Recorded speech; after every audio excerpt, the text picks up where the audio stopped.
Shalom Bapak Ibu yang dikasihi oleh Tuhan Yesus Kristus. Sukacita dari Allah Roh Kudus senantiasa memenuhi hati kita. Bersama kembali dengan kami Bapak Ibu di program 5 Menit Penuh Harapan. Bapak Ibu, kemarin kita sudah belajar bagaimana Rasul Paulus, keinginannya yang ku kehendaki, dia berkata, mengenal Kristus, kuasa kebangkitan Kristus, dan persekutuan dalam penderitaan Kristus.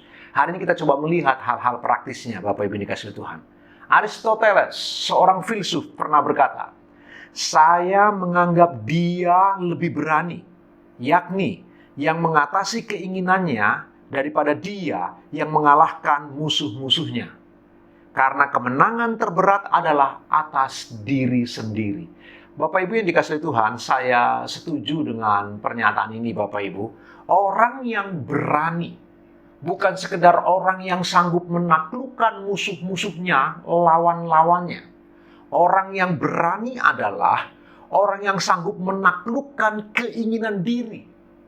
Dan kalau kita mau jujur Bapak Ibu yang dikasihi Tuhan, keinginan diri atau diri sendiri adalah lawan terberat untuk kita taklukkan. Bapak Ibu, kita tidak perlu menyalahkan sistem dunia yang sudah rusak. Kita tidak perlu menyalahkan kanan kiri muka belakang. Bahkan iblis, musuh kita itu Bapak Ibu dikasih Tuhan, bukanlah musuh yang terbesar. Sesungguhnya lawan terberat kita adalah diri sendiri. Karena itulah, seperti Aristoteles tadi katakan, mereka yang berani bukan mereka yang sanggup menaklukkan musuh, tapi mereka yang sanggup menaklukkan keinginan-keinginan diri sendiri. Karena itulah yang paling berat dalam hidup ini. Nah Bapak Ibu yang dikasihi Tuhan, justru Tuhan Yesus mengatakan begini, kasihilah musuhmu. Kalau begitu menaklukkan musuh, Bapak Ibu, bukanlah sebuah kemenangan.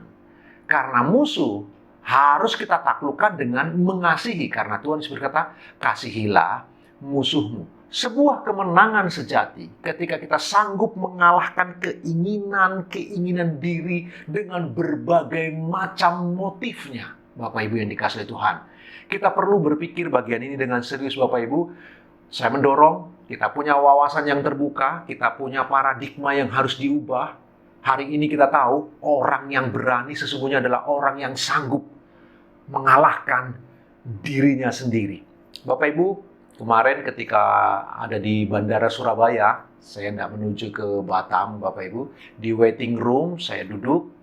Oleh karena harus social distancing, maka duduknya dibuat teratur berjarak demikian. Nah, orang-orang yang tidak menduduki kursinya, mungkin mereka sedang ke belakang atau pergi makan, maka mereka akan taruh tas mereka di sana.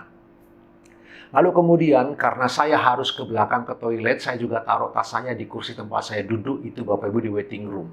Ketika saya kemudian ke toilet, saya kembali, saya melihat ada tas koper saya di sana dan ada orang lain yang duduk di kursi saya yang usianya 20 tahun lebih muda dari saya. Dia duduk di sana. Dia tahu itu tempat di mana saya duduk. Dia tahu ada koper saya di sana, tapi dia tetap duduk. Karena nggak boleh duduk di tempat lain oleh karena social distancing. Nah Bapak Ibu, waktu saya melihat anak muda itu, Bapak Ibu yang dikasihi Tuhan, saya lihat dia sudah tahu itu kursi ada orang yang telah duduk di situ dan ada tasnya, tapi dia memaksa diri. Tapi kemudian saya ambil koper saya saja, lalu kemudian dia berkata, maaf Pak, dia mau berdiri Bapak Ibu, mau mempersilahkan saya duduk di kursi itu, lalu saya bilang, enggak usah, enggak apa-apa, tetaplah duduk, saya akan berpindah. Lalu saya ambil koper saya Bapak Ibu, tapi karena nggak ada tempat duduk lain di waiting room itu, saya berdiri.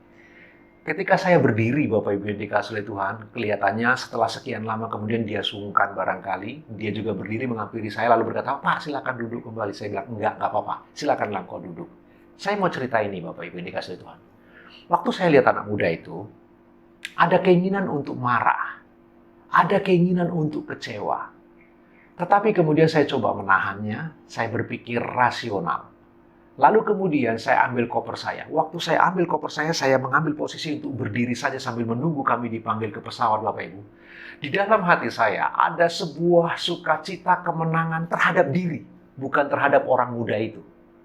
Tapi kemenangan menaklukkan keinginan diri.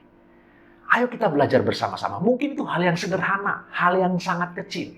Tetapi perhatikanlah Bapak Ibu, sukacita yang sejati lahir dari hal-hal kecil, keinginan-keinginan kecil dari diri kita yang kita bisa taklukkan, yang kita bisa kalahkan. demi kemuliaan Allah. Mari kita merenungkan bagian ini bersama-sama Bapak Ibu dikasihi Tuhan. Ingatlah, orang yang kuat, orang yang berani adalah orang yang sanggup menaklukkan keinginan diri. Tuhan Yesus memberkati Bapak Ibu. Selamat beraktivitas.